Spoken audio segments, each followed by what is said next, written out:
Is where you can find me. My number is 0719038963. If startups is your cup of tea, then this is the conversation you need to be part of.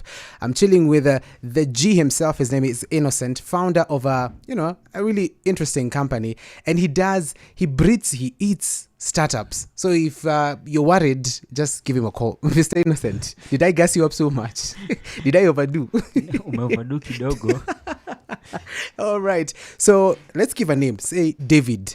Yes. David has got an idea. Mm-hmm. David is thinking, is a startup more than just profitability? What exactly is the purpose and mission of a startup? Okay. Yes.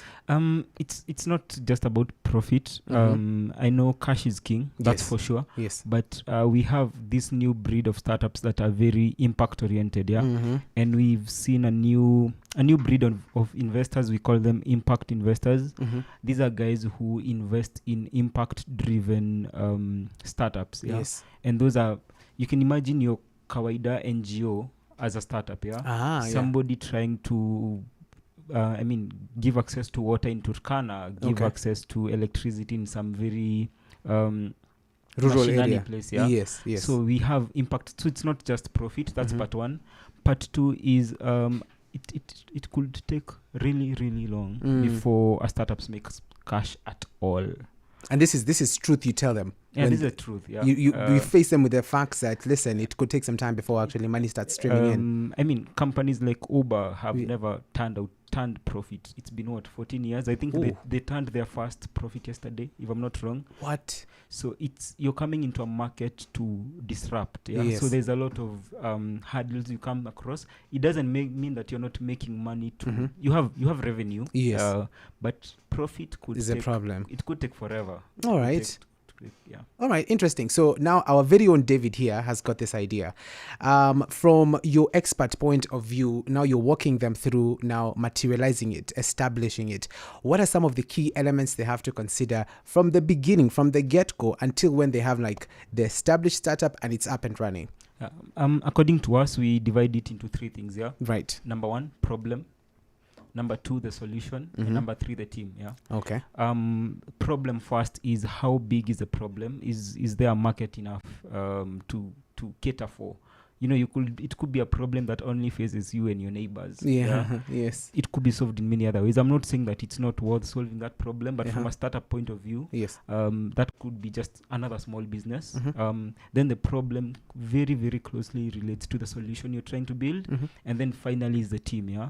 And if you look at it, there are very few good founders in the world. If you look at it, the big companies, they sort of come from the same crew of people in Silicon Valley. Okay. And the reason for that is there are very few good founders. Okay. You could have the best problem, very big, that can be solved across Africa. Yes. You've built a good solution, but are you the best person to take it to market? Are you the best CEO? Are you the best CTO? So that's where the team comes in. No, that's where the team comes in. Who do you have as your co-founder? And in these spaces, you find that investors nowadays really shy away from investing in a company that has just one founder.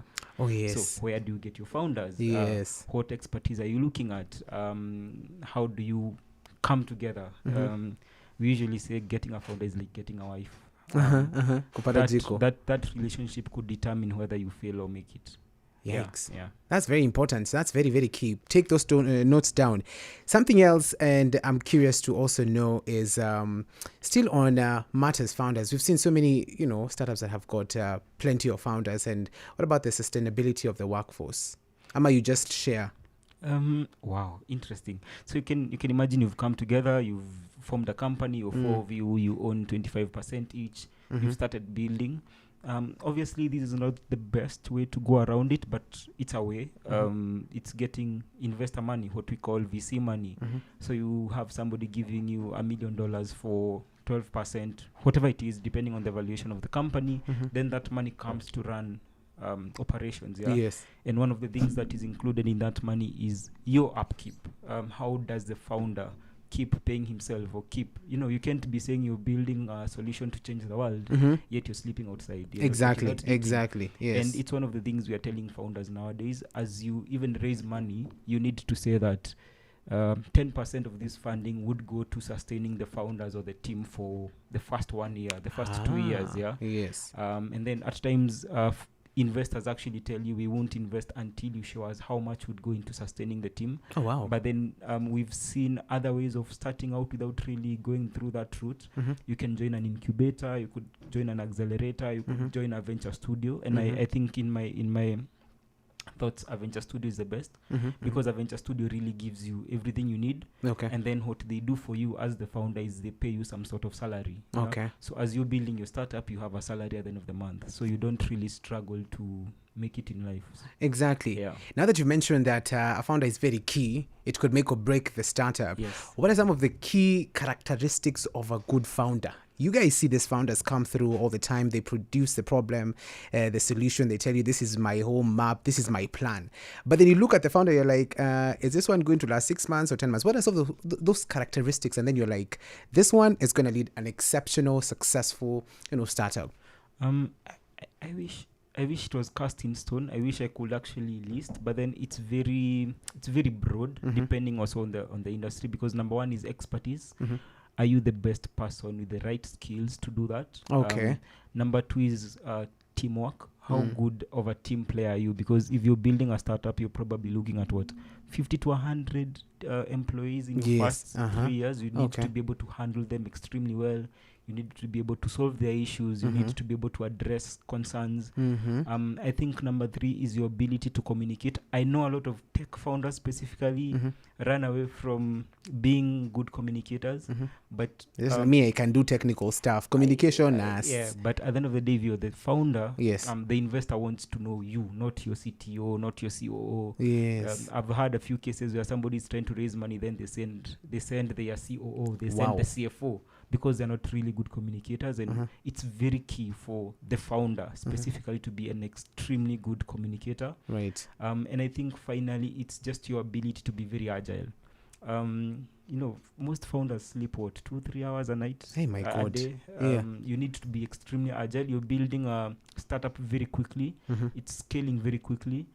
And then at some point you get VC money and now everything changes. You have somebody's money and you have to prove to them that you're the best person and that they'll get their money back. Yes. And in this ecosystem, I think if a VC gives you money, they're expecting 10x within the first 3-4 years. Wow. So you can imagine how fast you need to go for you to actually make that back and raise a new round. Exactly. So there is pre-seed, seed, Series A, Series B, and all these other money you got to raise. And in the same time, you're competing with so much competition. Yeah, you have somebody else building the same startup, solving the same problem. Yes. How do you beat them to the market? Yeah, because you're not alone. You're not by yourself. You're not by yourself. Somebody else is building the same solution. Exactly. Yeah. So there's so much prestige that comes with the title founder, but people just do not know the amount of work that has to go into it. Yeah. All right, this is interesting. This is eye-opening. Personally, I'm learning a lot. Are you learning a lot? And of course, do you have questions in mind and you want answers?